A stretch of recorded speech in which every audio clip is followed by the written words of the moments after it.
సంఖ్యాకాండము 22వ అధ్యాయము.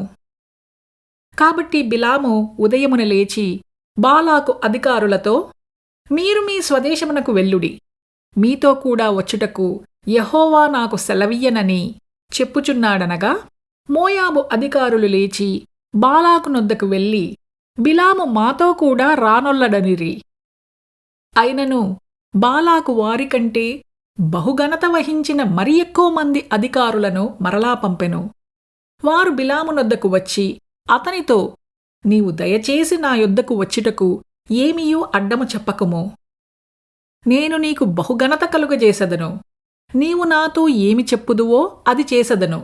కనుక నీవు దయచేసి వచ్చి నా నిమిత్తము ఈ జనమును శపించుమని సిప్పోరు కుమారుడైన బాలాకు చెప్పెననిరి. అందుకు బిలాము, బాలాకు తన ఇంటెడు వెండి బంగారములను నాకిచ్చినను, కొద్ది పనినైనను గొప్ప పనినైనను చేయునట్లు నేను నా దేవుడైన యెహోవా నోటి మాటను మీరలేను. కాబట్టి మీరు దయచేసి ఈ రాత్రి ఇక్కడ నుండుడి.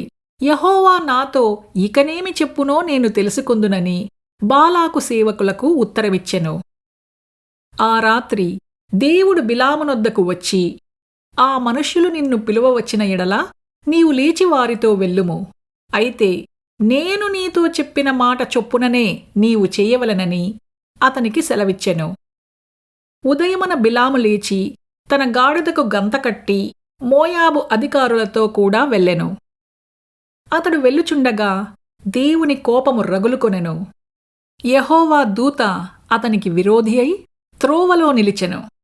అతడు తన గాడిదనెక్కి పోవుచుండగా అతని పనివారు ఇద్దరు అతనితో కూడా ఉండిరి. యెహోవా దూత ఖడ్గము దూసి చేతపట్టుకొని త్రోవలో నిలిచియుండుట ఆ గాడిద చూచెను కనుక అది త్రోవను విడిచి పొలములోనికి పోయెను. బిలాము గాడిదని దారికి మలుపవలెనని దాని కొట్టగా యెహోవా దూత ఇరుప్రక్కలను గోడలు గల ద్రాక్షతోటల సందులో నిలిచెను.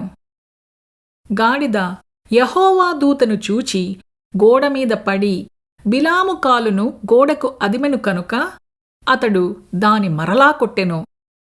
యెహోవా దూత ముందు వెళ్ళుచు కుడికైనను ఎడమకైనను తిరుగుటకు దారిలేని ఇరుకుచోటను నిలువగా గాడిద యెహోవా దూతను చూచి బిలాముతో కూడా క్రింద కూలబడెను.